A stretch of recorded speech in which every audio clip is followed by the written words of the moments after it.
मात्र आता शरद पवार सांगण्यात येते। हे बघा, आमचा मूळ आणि ठोस मुद्दा हा जातीचा नंतर आहे।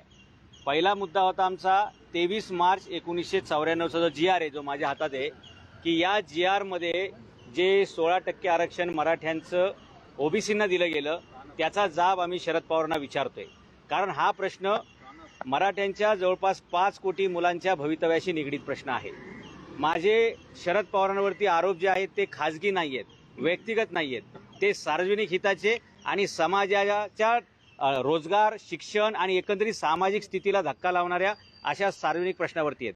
आणि त्यावेळी ते मुख्यमंत्री होते आणि आम्हाला असं का म्हणावं लागतंय, हे पुढे मी का बोलतोय, मी माझ्या पोस्टमध्ये पहिला हा GR टाकला होता आणि त्याच्यानंतर त्यांचं जे वन इंडियावरती जे आहे ओबीसी सर्टिफिकेट ते टाकलं होतं। लक्षात घ्या की प्रत्येक जातीच्या पुढाऱ्याला आपल्या जातीचा कळवळा असतो, हे स्वाभाविक आहे। छगन भुजबळ ओबीसींबद्दल ठामपणे बोलतात, इतर जातीचे नेते त्यांच्या जातीबद्दल ठाम बोलतात। मग शरद पवार हे एकमेव असे नेते आहेत की जे मराठ्यांबद्दल कधी ठाम भूमिका घेत नाहीत। ही आळीमिळी गुपचिडीची भूमिका नेहमी का असते?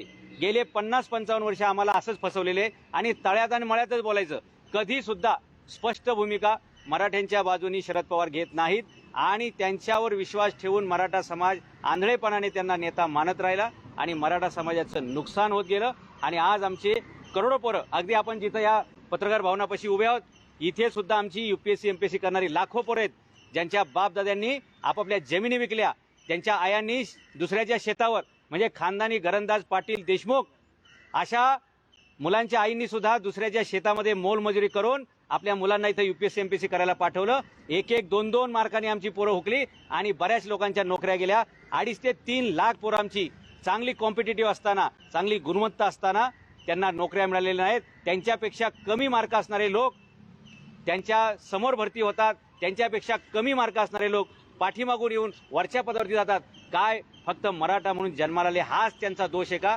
आणि त्यांना मराठा म्हणून डावललं जातंय हे एका बाजूला, आणि दुसऱ्या बाजूला त्यांना जर ओबीसी मध्ये घेतलं असतं तर त्यांच्यावरती हा मोठा अन्याय झाला नसता। या GR मुळे या 5 कोटी मराठ्यांचं सगळं भविष्य दावणीला लागलं आणि गेल्या 2 पिढ्या मराठ्यांच्या बर्बाद झाल्या, तो ह्या GR मुळे। आणि म्हणून प्रत्येक नेत्याला आपल्या जातीचा अभिमान असतो, त्यानुसार शरद पवार हे मराठ्यांची बाजू न घेता नेहमी ओबीसींची बाजू घेतात आणि म्हणून आम्हाला नाईलाज असतो या निष्कर्षावर यावं लागलं की शरद पवार हे मराठ्यांचे नेते नसून ते ओबीसींचे आहेत। आणि आमचा जाब विचारायचा आहे त्यांना, आम्हाला आम्ही 5 कोटी मराठी त्यांना भेटेल तिथे, भेटेल त्या गावात, भेटेल त्या चौकात आणि भेटेल त्या वार्डात आम्ही सगळे मराठे शरद पवारांना हा जाब विचारणार आहे की असं काय पाप केलं आमच्या मराठ्यांनी की तुम्ही बाकी सर्वांना न्याय देत सुटले परंतु मराठ्यांना मात्र तुम्ही डावललेलं आहे। हे मराठे कोण आहेत? ज्यांनी इथल्या 12 बलत्रा 18 पगड जातीच्या सर्व उपेक्षित शोषित घटकाला कायम न्याय दिला, देशाच्या रक्षणासाठी ज्यांनी कायम बलिदान दिलं, त्याच समाजाला तुम्ही वंचित ठेवता, त्याच समाजाला तुम्ही गरीब करता। असा काय आकस आहे तुमचा मराठा समाजाबद्दल? हा जाब आम्ही सातत्यानं त्यांना विचारत राहणार आहोत आणि याचं आम्हाला फिरवीचं उत्तरं नको आहेत, तळ्यात मळ्यात आणि जर तर ही उत्तरं नको आहेत, आम्हाला स्पष्ट उत्तर पाहिजे। काय म्हणता तुम्ही की माझी जात सगळ्यांना माहिती आहे, मग सांगा ना तुमचा जन्मदाखला दाखवा, त्याच्यावर काय लिहिलेलं आहे? माणसाची जात त्याच्या जन्मदाखले असते। मला 5 कोटी मराठ्यांना आणि संपूर्ण भारतीय लोकांना बघायला आवडेल तुमच्या दाखल्यावर नक्की काय दिलेलं आहे। अहो, दाखला काढताना तरी कार्यकर्त्यांनी नीट काढला पाहिजे। उगाच आलतू फलतू बोगस कागदपत्र काढतात आणि परत साहेबांची बदनामी होईल असं काम करतात। माझी विनंती आहे साहेबांना की साहेब चांगले अभ्यासू कार्यकर्ते, त्यांना संधी देत चला। हे असे कंत्राटदारांना संधी दिल्या आणि लक्षात घ्या, A ग्रेडचा विषय हा जर B ग्रेडच्या लोकांनी हाताळला तर त्याचं D ग्रेड व्हायला वेळ लागत नाही। आणि म्हणून महत्वाचा विषय अभ्यासू लोकांनी तो हाताळला पाहिजे। आयऱ्या नत्तू खऱ्याचं काम नाहीये या विषयावरती बोलणं। कुणी उठतंय काही प्रतिक्रिया देतंय, प्रतिक्रिया साहेबांनी दिली पाहिजे कारण साहेब अभ्यासू आहेत असा आमचा समाज आजही। बाकीच्यांनी बोलू नये या विषयावरती। तुमच्याकडे काय पुरावे ते ओबीसी आहेत तो पहिल्यांदा दाखवा। दाखला जो तुम्ही म्हणताय ना तो दाखवा, तुमच्याकडे ते ओबीसी आहे तो दाखवा तुम्ही समोर आणलं। हा, तुम्ही ज्या दाखल्याबद्दल बोलताय ना तर तो दाखला पण मी घेऊन आलेलो आहे। मला वाटतं कालच तो दाखला काहीतरी व्हायरल झालेला आहे आणि त्या कार्यकर्त्यांनी स्वतःच्या हातामध्ये, म्हणजे बघा लांगून लचन किती असतं। अहो, तुम्ही तुमच्याच नेत्याला गोत्यात आणणारे कागदपत्र काढता। तुम्ही जो दाखला काढलेला आहे, तुम्ही जे मला जो विचारलाय प्रश्न, खरं तर आज मला त्या दाखल्यावर बोलायचं नव्हतं। माझा आजचा विषय मॅक्झिमम हाच आहे की 23 मार्च 1994च्या GR बद्दल बोला। म्हणजे आपल्याकडे सामना आणि ते सिंहासन पिक्चर मध्ये एक डायलॉग होता ना ते मारुती कांबळेचं काय झालं? आम्ही 5 कोटी मराठे जाईल तिथं पण एकच प्रश्न विचारणार आहे की आमच्या 23 मार्च 1994च्या त्या GRचं काय झालं. राहिला प्रश्न तुम्ही आता जो दाखल्याचा विचारलेला आहे तो त्या कार्यकर्त्यांनी जो दाखला दाखवलाय तो हा दाखला आहे. या दाखल्यावरती लिहिलेलं आहे डुप्लिकेट. ओके, हा दाखला काढलेला आहे आता अलीकडे, बरोबर, आणि हा दाखला इंग्लिशमध्ये आहे. आणि विशेष म्हणजे त्याच्यावरती जे लिहिलेलं आहे ना SSC बोर्ड वगैरे, अहो SSC बोर्डाची स्थापना 1966ची आहे आणि तुम्ही दाखल्यावर 1958 कसं काय आणू शकता? म्हणजे कागदपत्र काढताना तरी ओरिजिनल काढा ना, ती सुद्धा डुप्लिकेट काढता का? आणि ती सुद्धा चुकीची काढता का?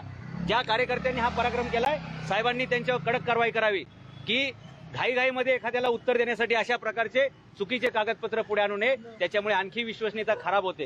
नाही जाधव साहेब, मुद्दा असा आहे शाळेचा दाखला एकदाच ओरिजिनल निघतो ज्यावेळेस आपण शाळेतनं बाहेर पडतो, नंतर जे दाखले काढले ते डुप्लिकेट असतात. अगदी क्लिअर कट आहे, त्यानुसार तो डुप्लिकेट असेल असं त्या कार्यकर्त्यांचं म्हणणं आहे. आता याच्यावर तुमचं काय म्हणणं आहे? अहो हा त्यावेळी इंग्लिशमध्ये दाखला असेल का? नंबर 1 त्यावेळी. आणि एक लक्षात घ्या, 1960 पर्यंत महाराष्ट्र राज्याची अधिकृत भाषा ही मराठी व्हायला वेळ होता. 1960ला आपली अधिकृत भाषा झाली मराठी. त्याच्यापूर्वी मोडी असायची. आता हे इंग्लिश मधला दाखला आहे. आणि महाराष्ट्र स्टेट बोर्ड कधी अस्तित्वात आलं? पवार साहेबांची जन्मतारीख तुम्ही दाखवली आहे 12/12/1940. त्याच्यानंतर ते शाळा सोडल्याची तारीख दाखवली आहे 31/5/58, बरोबर. Sent up for the SSC exam March 58. जरा तज्ञ लोकांना दाखला दाखवा, कसा लिहिला जातो दाखला हे जरा बघा त्याच्यामध्ये. प्रश्न असा आहे ना, मुद्दा असा आहे, दाखला तो आता काढलाय त्यांनी, हो, मग तो आता त्याच्यावर असंच असणार प्रचलित पद्धतीनुसार. अहो पण तुम्ही ज्या बोर्डचं म्हणताय की नाही, ते बोर्ड कधी अस्तित्वामध्ये आलेले? तुम्ही सांगताय बोर्ड कधी अस्तित्वात 1966ला आलं ना. 1966ला जो बोर्ड अस्तित्वात आलं. हा, तुमचा दावा आहे ना ते ओबीसी आहे, तुमच्याकडे काय पुरावा आहे तो दाखवा.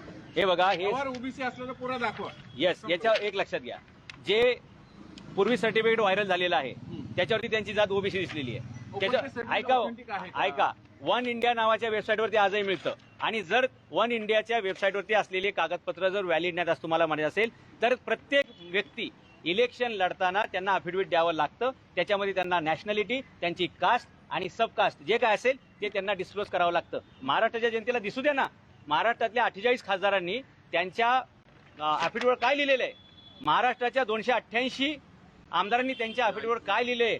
आज आमची अडचण अशी आहे, आहे ना, म्हणून आम्ही सांगतो. जाधव साहेब, तुम्ही सांगा, पवार आज मी सांगा, निवडणूक online हे खूप उपलब्ध आहे. आधीपासून हा. लढवतात.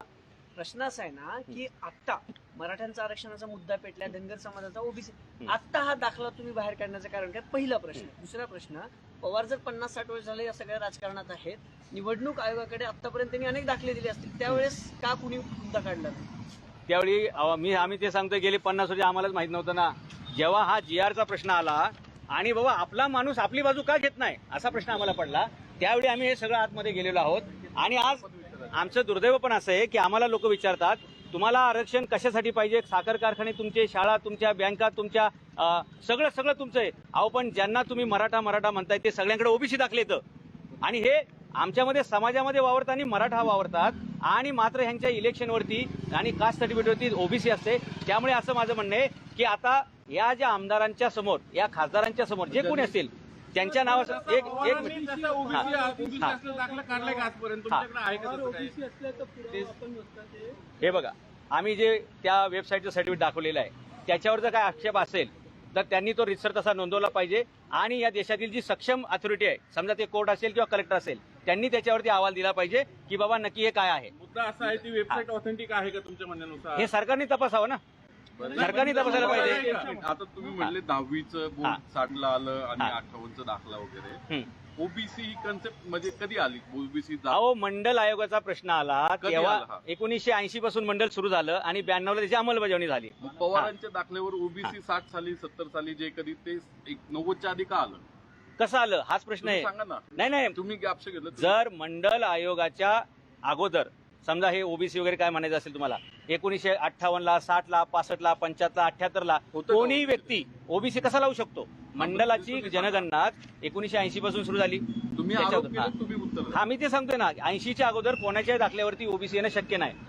तरी सुद्धा काही लोक त्यांच्या दाखल्या ओबीसी दाखवतात. हे कसं शक्य होईल? आणि कुठल्याही माणसाची जी जात आहे, आता ह्या दाखल्यामध्ये पण काय प्रॉब्लेम दिसतोय मला, आमच्या तुमच्या सगळ्यांच्या दाखल्यावरती हिंदू मराठा, हिंदू माळी, हिंदू तेली, हिंदू धनगर असं असतंय. इथं फक्त मराठा आहे. धर्म कुठं गायब झाला? धर्म कुठं गायब झाला यातला? याचं काय करायचं? अशा अनंत चुका आणि कायम कन्फ्युजनचं वातावरण निर्माण होते. आमचं म्हणणं हेच आहे की या जातीपेक्षा आमचं प्रश्न जातीवर का आला तर हा GR मुळे आलेला आहे. आणि हा 23 मार्च 1994चा GR आहे. तोच मराठ्यांसाठी कर्दनकाळ आणि मराठ्यांच्या भविष्याची काय राखण म्हणतात या GR नुसार मराठ्यांच्या हक्काचं 16% आरक्षण हे ओबीसींना दिलं गेलं आणि ओबीसींना जे वाढीव आरक्षण दिले गेलेले ते मराठ्यांच्या हक्काचं दिले गेलेले आणि जर ते ओबीसींचं आरक्षण असं म्हणून न देता मराठ्यांना दिलं असतं तर मराठा समाजाला 57 मोर्चे काढायची गरज पडली नसती, आमरण उपोषणाच्या गरज पडल्या नसत्या, जरांगे पाटलांना 2 वेळा प्राणांतिक उपोषण करायची गरज पडली नसती आणि हे उपोषण मिळावं म्हणून आतापर्यंत शेकडो तरुणांनी आत्महत्या केल्या त्या सुद्धा वाचल्या असत्या. ओबीसींना एक मिनिट, ओबीसींना किती आरक्षण जास्त दिलंय GR मध्ये? माझ्या माहितीनुसार 16%, आता इथे 34% दिसतंय. म्हणजे कमीत कमी 16% मराठ्यांचं ओबीसींच्या कडे गेलेलं आहे. किती द्यायला पाहिजे होतं तुम्हाला तुम्ही म्हणायचं? जरा बेरीज वाचून दाखवा ना. हे बघा याच्यामध्ये वाचून दाखवा. अनुसूचित जाती जमाती आणि बौद्ध धर्म स्वीकारलेले व्यक्ती 13% म्हणजे SC. ST आहे अनुसूचित जाती 7%, विमुक्त भटक्या जाती 4% आणि इतरच मागासवर्ग 10%. असं मिळून हे जवळपास 34%. कसं म्हणतो तुम्ही? काय अहो साहेब, SC ST तर राज्य घटनेत बाबासाहेबांनी दिलंय ना. अहो साहेब, हे बघा ही मर्यादा 34 वरनं डायरेक्ट 50 वरती गेली. ते 16चा आकडा तोच आम्ही सांगतोय की हे 34 प्लस ते 16 असं मिळून 50% पर्यंत ते गेलं. नाही पण GR मध्ये नाहीये ना मग. अहो हे साहेब हे 34% की नाही या GR नुसार पुढे 16% दिलेले आहे. कुठे? हे सगळं तुम्ही वाचा, तुम्हाला आम्ही व्हॉट्सअपला पाठवून देऊ. हा नाही, नाही, तो नाही, तसं नाही नाही हा तुम्ही दाखवा ना. हे आम्हाला SC ST वर तुम्ही कॅल्क्युलेशन दाखवते. हे बघा मराठ्यांना आरक्षण देता येणार नाही कायद्यानं हे शरद पवार का म्हणतात? नाही आता हे याचं मुद्दे कारण काय? नाही 50% हा ठीक आहे ना 50%ची ओबीसी हा. आमचं खाल्लं. हा. पॉइंट टू पॉइंट जो आता हे बघा याच्यामध्ये 34% पर्यंत गेलेलं आहे. त्याच्यानंतर हे बघा हा 34% मध्ये SC ST आहे. हा तुमचा SC ST ला ऑब्जेक्शन आहे नाही नाही नाही आहे का सांगा? हे बघा याच्यामध्ये SC ST 13 थांबा त्याला ऑब्जेक्शन आहे का? नाही नाही नाही नाही ते घेऊच नका ना ओबीसी विषय SC ST चा. हे बघा हे ओबीसी जे 10% आहे ते ओबीसी डायरेक्ट 27% वरती गेले. लक्षात घ्या कुठे गेलं सांगा. साहेब कुठे म्हणजे तुम्ही हा दाखवा ना. फक्त एकच GR आहे. या GR मध्ये आहे का? नाही नाही या GR मध्ये नसू द्या असे बऱ्याच गोष्टी येतं. नाही, नाही, नाही. नाही, नाही, तुम्ही नाही. हे बघा specific दाखवा. स्पेसिफिक काय हे 34% आरक्षण आहे. हे 34% पर्यंत गेलेले आहे. ओबीसीनं 34% आरक्षण आहे. ओबीसी 34% आरक्षण खातात. दाखवा, ऑन जे पेपर दाखवा, संपला विषय. ओबीसी 34% नाही त्यांची लोकसंख्या 34% आणि जवळपास 32% आरक्षण त्यांच्याकडे गेलेलं आहे. दाखवतो नाही नाही हे बघा पुढे या GR मध्ये 34% पर्यंत आहे. लक्षात घ्या. नाही साहेब SC नाही, नाही, ST नाही. ला तुम्ही हे करू नका. SC तुम्हाला सांगतो SC ST ला तुम्ही ऑब्जेक्शन घेत असाल नाही, नाही, असं तुम्ही- नाही सांगा. तुम्ही तुमचे असं नाही नाही नाही की नाही. जाधव साहेब SC ST नाही. आरक्षणाला आक्षेप घेत आहेत. हे बघा आमचं SC ST बद्दलचं तेव्हाही काय म्हणत नाही आजही मत नाहीये. का घेताय तुम्ही? हे इतर मागासवर्ग ओबीसी जे 10% लिहिलेलं आहे ते नंतर एकदा 4% वाढवलं कधी? आहे. त्याच्या तारखा वेगळ्या नाही, आहेत. मग हा GR का आणलं तुम्ही? या GR मुळे घोटाळा सगळा झालेला आहे. नाही म्हणजे मंडल आयोग काय त्यावेळेच्या मुख्यमंत्र्यांनी मंडल आयोग नाही लागू मग केला का? आमचं म्हणणं आहे जर ह्याच्याबद्दल जास्त क्वेरीज असतील बरं का नाही नाही किंवा तुम्ही साहेब दिशाभूल नाही नाही करणारी दिशाभूल माहिती नाही. देताय. हे बघा याची मंडल आयोग श्वेतपत्रिका कोणी लागू काढावी. केला ते सांगा. VP सिंगांनी केला. मग राज्यांना कंपल्सरी होतं का लागू करणं? राज्यांना कंपल्सरी नव्हतं पण आम्ही पुरोगामी आहोत हे दाखवण्याच्या चक्करमध्ये ही गडबड झालेली आहे. म्हणजे इतर राज्यात मंडल आयोग आहे का नाही आता? असतो ना आहे आहे ना ना? हो ओबीसी आहे आहे ना. मग आपलं इथं लागू केलेलं तुम्ही का ऑब्जेक्शन घेताय? अहो ते लागू करत अहो, असताना साहेब, जी केंद्र सरकारने मंडल आयोग ओबीसी लागू केलं. SC ST केंद्र सरकारने लागू केलं. हो मग राज्याला कंपल्सरी आहे. अहो त्यांच्या नियमात बसून तुम्ही करायला पाहिजे ना. घटनेचा अभ्यास करा. केंद्राने तसं नाही. निर्णय- आता मला सांगा जरांगे पाटील किंवा मराठा संघटना म्हणतात की केंद्राच्या अखत्यारीत तो चेंडू आहे. केंद्राने निर्णय घ्यावा, आधी ठराव करावा आणि राज्यघटनेत बदल करावा आणि आरक्षण द्यावं. मान्य आहे. मग कशासाठी म्हणतात ते? जर ओबीसी जर केंद्राने केला असेल तो राज्याला कंपल्सरी आहे ना. हे बघा ते केंद्र सरकारकडे जे अधिकार गेलेले तुम्ही जे म्हणताय ते 2 एप्रिल 1918 ची दुरुस्ती आहे. घटना नंबर 102 ची दुरुस्ती आहे. त्यानुसार केंद्राला सुद्धा ते अधिकार त्यांनी त्यांच्याकडे घेतलेत. आता आपल्याकडे कधीपर्यंत संधी होती? त्यांनी ती दुरुस्ती करायच्या अगोदर आणि परत काही लोकांचं म्हणणं आहे की 105वी घटना दुरुस्ती केली त्यानुसार परत राज्यांना अधिकार दिलेत. तर नक्की स्टँड काय आहे याच्यावरती विधी तज्ञांनी क्लिअर केला पाहिजे. आम्हाला कोणत्याही परिस्थितीत केंद्र किंवा राज्य कोणी निर्णय घ्या, आता आम्हाला मला एक आरक्षण सांगा, पाहिजे. मराठा आरक्षणाची मागणी पहिल्यांदा कधी आली?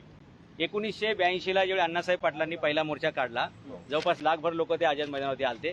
ती मराठ्यांचा पहिला मोर्चा आहे ज्याच्यामध्ये तीव्रतेची मागणी तुम्ही मराठ्यांनी आता का केलेली. जागरूक झाले?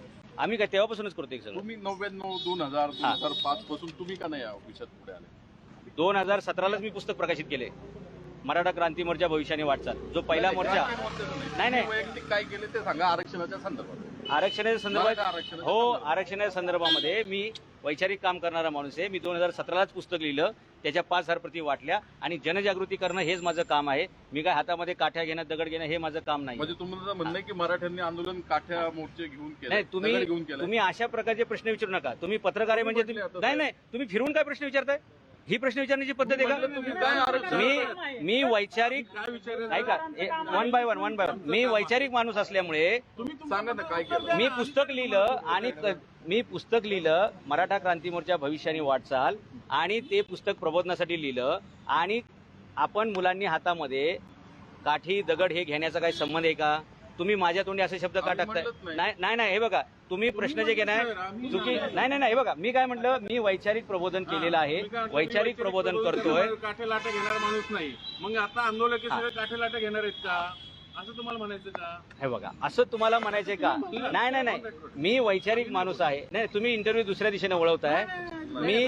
मी वैचारिक माणूस आहे आणि विचारांचंच काम करणार. बाबत तुम्ही प्रश्न उपस्थित केला हा. आहे. त्यात तुम्ही म्हटलं का मराठ्यांचं 16% आरक्षण हा. आणि तो त्यातला काही पुरावा जीआर मध्ये तसं आहे का? हा GR तुम्हाला मी पाठवेल. तुम्ही नाही, गा- 16% नाही, दाखवा नाही, तसा उल्लेख आहे. याच्यात 34 पर्यंत गेलेला आहे आणि 34 वरनं पुढे वाढवून मध्ये SC ST किती टक्के आहे तुम्ही सांगा. अहो, आता परत सांगा, 13 आणि 7 20% आणि ओबीसी 10% आणि एक 4% हे येतं भटके विमुक्त. दाखवताय ओबीसी 10%, मग तुम्ही 34% कसं म्हणता ओबीसी? मग हे ओबीसीचं 10%च त्यांनी 27% नेलं साहेबा. कोणी नेलं? शरद पवार मुख्यमंत्री असताना गेलं. तो जे आता मागणी काय आमची मागणी हीच आहे की जे 16% मराठ्यांच्या हक्काचं आहे ते परत मराठ्यांना मिळावं. आणि हे सगळं ह्या GR मुळे भानगड झालेली आहे, जेणेकरून मराठ्यांना ओबीसी मध्ये याचा मार्ग बंद झाला. आणि घटनेनं आरक्षण द्यायची तरतूद केलेली आहे आणि आरक्षणाची कॅप लावण्याची काम हे सुप्रीम कोर्टाने केलेले आहे. आणि मराठ्यांना हे 50% आरक्षण गेल्यामुळे पुढचे सगळे मार्ग बंद झाले. तो मार्ग ओपन होण्याचा एकच मार्ग आहे, तो म्हणजे मराठ्यांना 16% ते मिळालं पाहिजे. एक सुप्रीम कोर्टाने ज्यावेळेस दुसऱ्यांदा मराठा आरक्षण फेटाळलं, त्यानंतर परत राज्य सरकारला GR काढून किंवा अध्यादेश काढून, GR नाही अध्यादेश काढून ते 6 महिन्यांसाठी वर्षभरासाठी आरक्षण देता येत नाही, ते केंद्र सरकारलाच देता येतं. त्यामुळे राज्य सरकार आता देऊ शकत नाही मराठ्यांना नव्यानं अध्यादेश काढून आरक्षण, ते केंद्र सरकारच्या अखत्यारीत आहे. तर तुमची काय भूमिका आहे त्यावर? केंद्र सरकारच्या अखत्यारीत आहे. मी नरेंद्र मोदी साहेबांना आज उद्या पत्र लिहिणार आहे, माझ्याकडे टाईप करून झालेले आहे. मी लवकरच त्यांना पोस्ट करणार आहे आणि ते त्यांना मिळेल. 102व्या घटने दुरुस्तीनुसार मला वाटतं सप्टेंबर का नोव्हेंबर 2018ची तारीख आहे, त्यावेळी त्यांनी 102वी घटना दुरुस्ती केलेली आहे. आणि त्यानुसार हे राज्य सरकारचे जे अधिकार आहेत, जसं आपण तामिळनाडू सरकारचं उदाहरण देतो, अनेक राज्य सरकारांची उदाहरणं ज्यांनी 50च्या पुढे ते आरक्षण नेलेले आहे. महाराष्ट्र सरकारला सुद्धा ते करता येईल, पण ते सरकारने दुरुस्ती केल्यामुळे केंद्र सरकारकडे गेलेले. त्यामुळे केंद्र सरकारवरती दबाव टाकण्यासाठी महाराष्ट्रातील या सर्व आमदार खासदारांनी पुढाकार घेऊन दिल्लीपर्यंत जायला काहीच प्रॉब्लेम नाही. आम्हाला राज्य सरकार देऊ, केंद्र सरकार देऊ, हा मराठा आरक्षणाचा प्रश्न सुटला पाहिजे, हा त्यातला कळीचा मुद्दा आहे. सर, जाधव साहेब, दुसरा एक प्रश्न. बाबासाहेब, म्हटलं होतं की आम्ही जिजाऊचे वंशज आहोत, वंशवळ सगळं सांगितली होती, पण त्यांच्यात ते तिकडल्यांनी खोडून काढलंय, तुम्हाला माहिती. तुमचं काय एक्सप्लेनेशन आहे? अहो, ज्यांनी तसं काहीतरी पत्र दिलेलं आहे त्यांच्याकडे काय वंशाळ आहे? ते सर्टिफाईड आहेत का?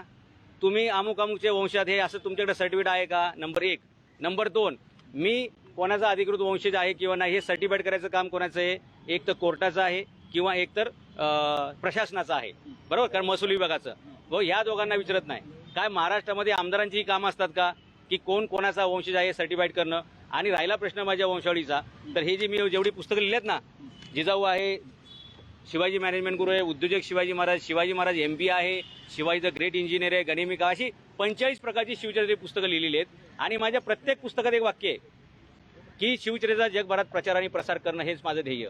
आणि मग एवढे सगळे मी विचार मांडत असताना मी त्यांच्या विचारांचा वंशज आहे जे, आणि मग मी त्या जाधवांचा पण असताना सुद्धा, शिवाय मी त्यांच्या घरातला असताना सुद्धा कोणीतरी एखाद्या गावखेड्यातल्या माणसाला पकडायचं आणि दिवाळीच्या निमित्तानं जायचं आणि त्याकडून एखाद्या कागदावर लिहायचं. अहो, ज्या कागदावर लिहून घेतले त्या कागदाची क्वालिटी तरी बघा. अहो, एखाद्या राजाच्या घरातला कागद कसा असला पाहिजे, सुपर बॉन्ड पेपर असला पाहिजे. कुठल्या तरी चिरकुट कागदावरती एखाद्या गरीबाकडून लिहून घ्यायचं आणि बिचाराला दानाला द्यायचं. ही काय आमदारांची कामं आहेत का? You are not certified authority to certify someone that who are you, म्हणजे हुज हु. ही कामं आमदारांची नाही आहेत. फक्त मी जो प्रश्न विचारला ना त्याला बायपास करण्यासाठी किंवा त्याला इकडेचे तिकडेचे घाट दाखवण्यासाठी अशा प्रकारचा स्टंट करण्यात आलेला आहे तो. आणि या संदर्भात हा, अहो, माझ्या प्रत्येक पुस्तकामध्ये वंशावळ आहे, नंबर 1. नंबर दुसरी गोष्ट, असेल तर वाचून दाखवा ना. माणसाचं विचार. माणसाला कळू द्या तुम्ही वंशज आहात हा गावचे. हा दाखवतो. हा दाखवतो. वंशावळ दाखवा तुम्ही वाचून दाखवा, काय हरकत नाही. वंशावळ दाखवा. Take your own time. हो,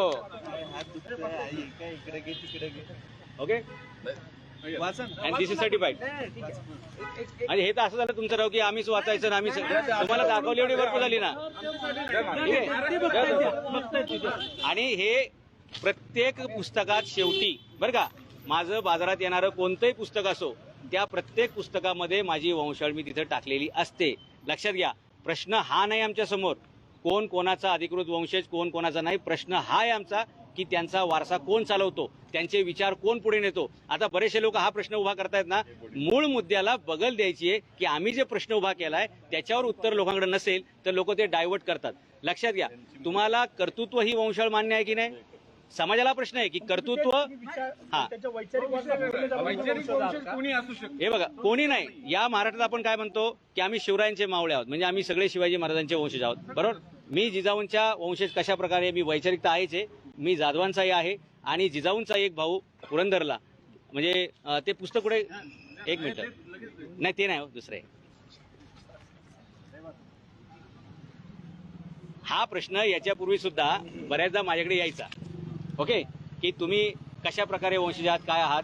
त्याच्यामुळे मी हे अख्खं पुस्तक लिहिलं. ह्या यदुवंश पुस्तकाचा विषय जिजाऊ साहेब पुण्यामध्ये का आल्या, त्यांच्यासोबत कोण कोण जाधव आहे, ते कुठे कुठे सेटल झाले आणि तो वंश कुठे पुढे वाढला. फॉर एक्झाम्पल, पुणे, सुपे, चाकण, बारामती, इंदापूर ही शहाजीराजांची पुण्यातील जागीर.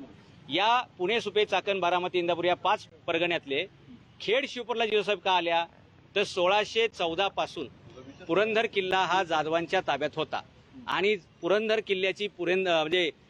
किल्ल्याची किल्लेदारी जाधवांकडे असल्यामुळे शिवाजी महाराजांच्या बाबतीत जे जिजाऊंच्या वडिलांच्या आणि भावांच्या बाबतीत झालं, निजामाच्या दरबारात त्यांची हत्या झाली, तशा प्रकारचा कोणताही धोका निर्माण होऊ नये याच्यासाठी जिजाऊंनी खेड शिवापूर निवडलं. तिथे मोठा वाडा बांधला होता. तिथे पेठ शिवापूर, दुसऱ्या बाजूला पेठ संभापूर अशा 2 पेठा वसवल्या होत्या. जिजाऊंचा एक भाव आणि त्याची पूर्ण फॅमिली इकडे शिफ्ट झाली होती आणि याच फॅमिलीतला मी असल्यामुळे मी जिजाऊंचा वंशज आहे असं म्हणण्याचा मला कायदेशीर, नैतिक, वैचारिक पूर्ण बाजूने अधिकार आहे. आणि याची सगळी बाजू या पूर्ण पुस्तकामध्ये यदुवंश महाराष्ट्रात कसे जाधव आले त्यानुसार. आरक्षणाचा एक प्रश्न आहे. हा. मराठा आरक्षणाचा मुद्दा आता नाहीये. मराठा आरक्षणाची मागणी गेली अनेक वर्षापासून होते. राज्यात सध्या जरांगे पाटलांचं उपोषण सुरू आहे. धनगर समाजाचं उपोषण अनेक ठिकाणी सुरू आहे. ओबीसी समाज, भुजबळ वर्सेस मराठा, भुजबळ वर्सेस जरांगे, असे अनेक वाद पेटलेले आहेत. आत्ताच नामदेवराव जाधवांनी शरद पवारांचा दाखल्याचा विषय का काढला, तो मगाचा प्रश्न मला आत्ताच तो का आला आणि आरक्षणासाठी तुमचं नेमकं काय आता पुढे असणार आहे? हे बघा, आत्ताच दाखला का आला हा प्रश्न नाही आमच्यासाठी. आपल्याकडे नाही ना सर, आतापर्यंत पवार हे काही आत्ता नेते झालेले नाहीये सर. हे बघा, ओबीसी मराठावाद आत्ता पेटलाय. भुजबळ जरांगे वर्सेस पाटील हे आपण बघतोय किंवा मोर्चे बघतोय तिन्ही समाजाचे. मग तो मुद्दा पवारांचा जातीचा आत्ताच का आला? हे बघा, आम्हाला सुद्धा हे माहीत नव्हतं. म्हणजे आम्हाला सुद्धा गेल्या आठवड्यापर्यंत हे माहीत नव्हतं की शरद पवारांची कास्ट काय आहे. मी इतिहासकार म्हणून ह्या बाजूने अनालिसिस करायला सुरुवात केली की अरे प्रत्येक नेता आपापल्या जातीची बाजू घेतोय, शरद पवार हे कधी आपल्या जातीची बाजू घेत नाहीत. नक्की कारण काय असेल, म्हणून आम्हाला आतमध्ये खोलामध्ये जावं लागलं. आणि मराठ्यांना आरक्षण का मिळत नाही कायदेशीर याच्या सुद्धा मी आतमध्ये गेलो, तेव्हा ह्या GR पर्यंत आम्हाला जावं लागलं. तुम्ही जातीचे नेते विभागलेले आहेत का तुम्ही? हे बघा, असं तुम्हाला वाटतं का सगळे आम्ही- नेते त्या जातीपुरतेच मर्यादित? जो तुम्ही संदर्भ देता ते पवारांच्या जातीचा त्या पुरावे देत नाहीये, फक्त 94चा दाखला देतात ते बोलत गेले म्हणजे तुम्ही त्या आधारावरती वेबसाईट वरची आणली आहे. तुम्ही दाखला देतात.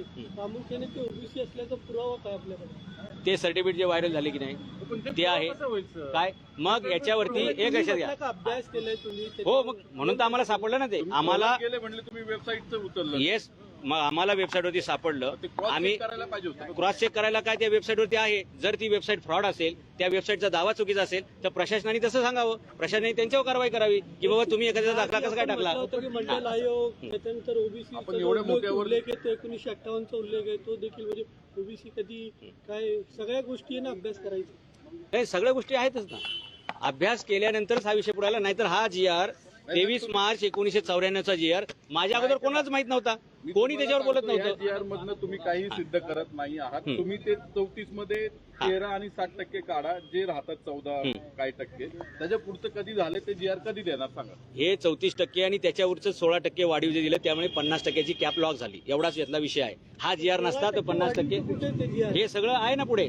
या GRला कनेक्टेड हे बघा जसं घटनेमध्ये अनेक वेळा दुरुस्त्या झालेल्या आहेत त्यानुसार या GRच्या आधारे पुढे अनेक दुरुस्त्या करण्यात आल्या आहेत. हो अगदी हा GRही तुम्हाला पाठवण्यात येईल आणि बाकीच्या केव्हा कोणत्या दुरुस्त्या झाल्या ते बघूया. म्हणजे तुमचं जे क्वालिफिकेशन आहे आणि तुम्ही कुठे शिक्षक होतात प्राध्यापक होतात त्याच्यावर पण आक्षेप घेतलेला आहे राष्ट्रवादी काँग्रेसने. तर तुमचे क्वालिफिकेशन एज्युकेशनल क्वालिफिकेशनचे तुम्ही कधी देताल आणि तुम्ही कुठे प्राध्यापक होतात शासकीय सेवेत होतात किंवा प्रायव्हेट सेवेत होतात त्याचे काही पुरावे आहेत का ते कधी देणार. हे बघा मी कुठल्या राजकीय पदावर आहे का मी कुठल्या प्रशासकीय पदावर आहे का म्हणजे कुणीतरी काहीतरी प्रश्न विचारले त्याला उत्तर द्यायला मी काय बांधिले आहे का. जर मी लोकसेवक असेल जर मी एखाद्या शासकीय पदावरती असेल तर माझी खासगी माहिती विचारण्याचा कोणाला अधिकार आहे. राजकीय पक्षाचे लोक असा कसा बालिशपणा करू शकतात. एखाद्या व्यक्ती जो कुठल्या सार्वजनिक पदावरती नाही शासकीय पदावरती नाही त्याची तुम्हाला कागदपत्राची माहिती कशाला पाहिजे काय गरज आहे त्याचा संबंध. ठीक आहे नाही गरज आहे पण तुम्ही का नाही दाखवत तुमच्यावर आक्षेप आहे तर तुम्ही अहो, माझ्या- मोठे करून दाखवलं. तुम्ही अहो, पवार साहेबांचं मागताय शरद अहो पवारांचं जर हे एक जे असाल, तर कार्यकर्ते तुम्ही का नाही मागताय? लक्षात घ्या ज्या कार्यकर्त्यांना माहिती पाहिजे. अहो या महाराष्ट्रातल्या कुठल्याही दुकानात जा माझ्या प्रत्येक पुस्तकामध्ये माझा पूर्ण परिचय आहे. माझं जन्मगाव काय मी कुठल्या शाळेत शिकलो मी कुठं शिकवलं किती सगळं तिथं आहे. नाही GR अजून वेगळं काय पाहिजे.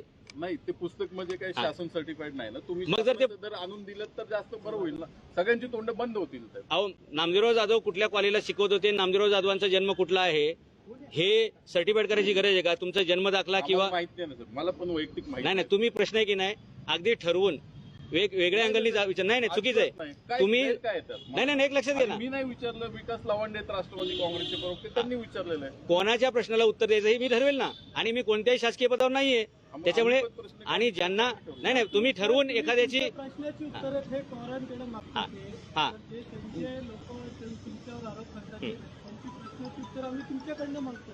अहो जे लोकप्रतिनिधी आहेत लोकांच्या पदावरती आहेत ज्यांनी प्रशासकीय पदं भूषवलेली आहेत अशा लोकांना प्रश्न विचारण्याचा नागरिकांना अधिकार आहे. ते त्यांचं पद खाजगी नाहीये ते जनतेचे सेवक येतं ते लोकप्रतिनिधी म्हणून निवडून गेलेत त्यांच्याबद्दलची माहिती विचारण्याचा प्रत्येक नागरिकाला अधिकार आहे.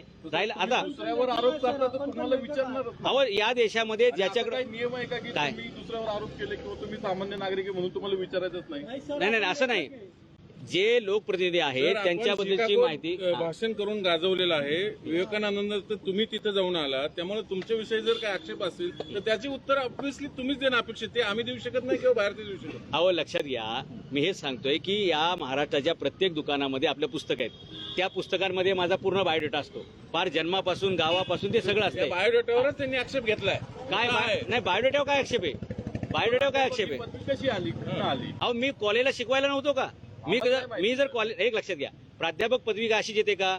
जर एखादा व्यक्ती त्या पेशामध्ये असेल तरच त्याला प्राध्यापक डिग्री मिळते.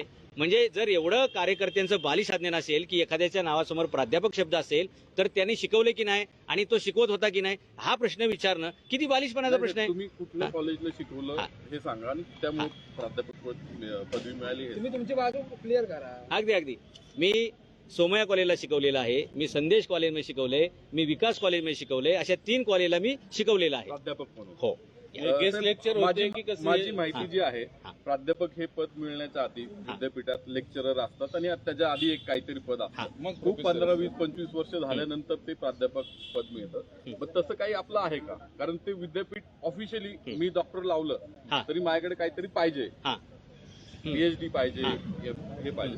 तर प्राध्यापकसाठी पण एक 25-30 वर्षाचं हे लागतं. कारण माझा मित्र आहे, पीएचडी होल्डर आहे, पण तो अजून प्राध्यापक झालेला नाही. तो विद्यापीठात आहे, लेक्चरर का काहीतरी त्याची पोस्ट आहे आणि शिकवण्याचंच काम. टेक्निकली लोक फक्त त्याला बायफर्गेट करतात, लेक्चरर आणि प्राध्यापक. आता सरकारने सुद्धा एक नवीन जे शैक्षणिक धोरण काढलेले आहे त्याच्यामध्ये प्रा अशी डिग्री आलेली आहे, म्हणजे प्राध्यापक इन प्रॅक्टिस, म्हणजे प्रोफेसर इन प्रॅक्टिकल. ओके, तर असे त्याच्यामध्ये वेगवेगळे प्रकार आहेत. तर त्याला तसंच लावून धरलं. आपण ज्यावेळी एखाद्याला डॉक्टर म्हणतो तर तो BMSच पाहिजे, MBBSच पाहिजे, MD पाहिजे असं नसतं. डॉक्टर इज डॉक्टर, असंच हे प्रकार. ज्याच्याकडे मास्टर डिग्री आहे, जो सिनियर कॉलेजला शिकवतो, त्याला प्राध्यापक लावायला काही अडचण नाही. फक्त टेक्निकली काही लोक, जर ते युनिव्हर्सिटी लेवलला विषय असेल तर त्याला लेक्चरर आणि प्राध्यापक असे त्याच्यामध्ये 2 प्रकार पडतात. अधुरे दोघं शिकवणारेच आहेत. नामदेवराव जाधव भाजपचं काम करत असा देखील आरोप एक राष्ट्रवादी काँग्रेस. हे बघा, राजकीय पक्षाचे लोक राजकीय आरोप करणार आहेत, त्याच्यावर मी काय बोलायला पाहिजे? मी माझ्या स्वबळावरती उभा आहे. मी कुठल्याही पक्षाचा मिंदा नाही, मी कुठल्याही पक्षाचा लाचार नाही, आणि मी माझ्या स्वतंत्र बळावरती उभा आहे. राहिला प्रश्न मी भगवे कपडे घातले म्हणून असं विचारायचा प्रश्न असेल तर हा भगवा रंग हा शिवाजी महाराजांचा आहे, हा भगवा रंग हिंदू धर्माचा आहे, आणि हे भगवे कपडे घालण्याचा मला अधिकार सर्व धर्मसभेमध्ये मी भारताचं नेतृत्व केलं म्हणून मिळालेला आहे. त्याचा कुठल्याही पक्षाशी संबंध जोडायचा काही संबंध नाही. सर्वच पक्षांनी ओबीसी, कुणबी ओबीसी काढलेले आहेत. त्यांच्याबद्दल तुमची काय भूमिका असेल? सगळ्याच पक्षांनी आमचं कॅबिनेट मंत्री पण हो, आहेत येस. आज. आता आमचा एक सर्व्हे चालू आहे.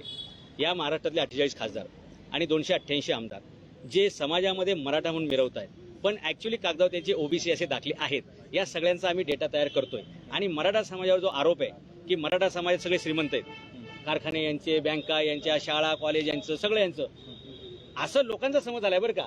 पण ज्यांच्या शाळा आहेत, कॉलेजेस आहेत, आमदार आहेत, खासदार, हे सगळे ओबीसी आहेत, यांच्याकडे ओबीसी दाखले आहेत, आणि म्हणून मराठा समाजाचं मागासले पण सिद्ध करता येत नाहीये. पण त्यांचं असे कोणते आहेत त्यांचे काही नाव सांगा. बिनधास्त. आम्ही यादी बनवतोय, खूप मोठी यादी होणार आहे.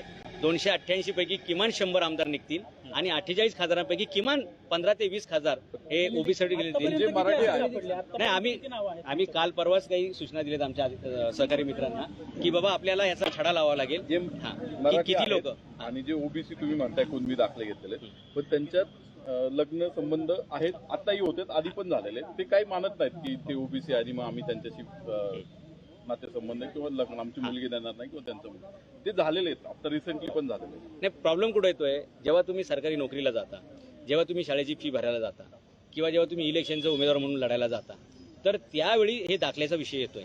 बाकी सोयरिकीच्या वेळी प्रत्येकाला माहिती असतं ते त्यांचं देवक वगैरे याच्यावर की बाबा हा कोणत्या ह्याच्यात बसतो काय वगैरे, तर तो प्रश्न नाहीये.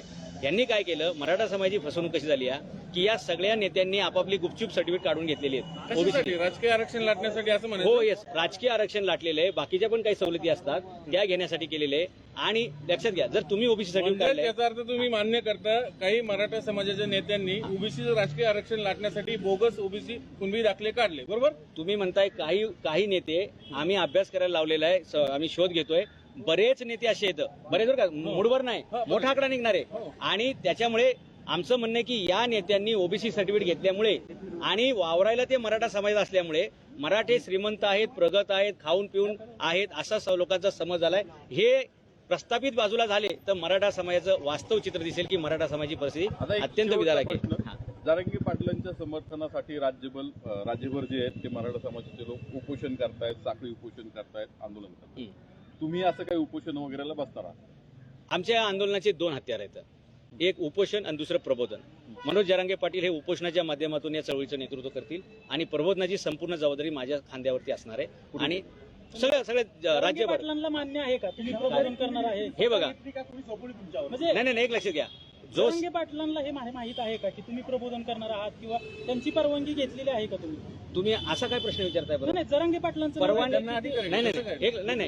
नाही, प्रश्न योग्य डायरेक्शन यायला पाहिजे. जसं काय आपली अधिकृत संस्था आहे, रजिस्टर्ड बॉडी आहे, मग ते अध्यक्षाला विचारलं पाहिजे. या मराठा आरक्षणाच्या चळवळीमध्ये कोणी अध्यक्ष नाही, कोणी कार्यकारी अध्यक्ष नाही, कोणी संचालक नाही, कोणी समन्वयक नाही. प्रत्येक जण मावळा आहे आणि प्रत्येक जणांनी आपापल्या पद्धतीनं त्यांच्या गावात, त्यांच्या तालुक्यात, त्यांच्या जिल्ह्यात प्रबोधन करायचं आहे.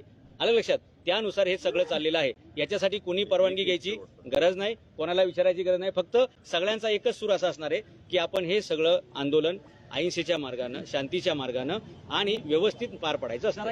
तुम्ही भेट घेणार आहात का? कधी?